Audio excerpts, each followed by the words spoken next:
अस्सलाम वालेकुम मुअज़्ज़िज़ असातिज़ा किराम।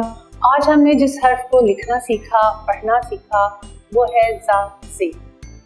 बच्चों को हमने ज़ा ज़े की मश्क करवाई, ज़ा से कौन से अल्फाज बनते हैं उनकी मश्क करवाई।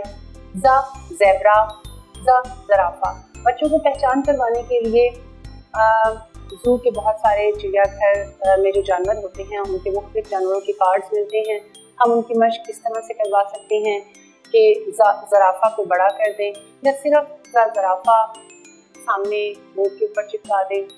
इस तरह से मश्क हो सकती है कि इसकी पहचान वो ज़राफ़ा, ज़ेबरा, क्योंकि बच्चे आमतौर पर जानवरों को उनके नज़दीक को बहुत अहम और बहुत प्यारी चीज़ होती है, तो वो उन जानवरों से ज़्यादा जल्दी पहचान कर लेते हैं। तो ज़राफ़ा, ज़ेबरा, उनके सामने इनकी तस्वीरें लगाएं, उन बच्चों को जल्दी पहचान हो जाएगी।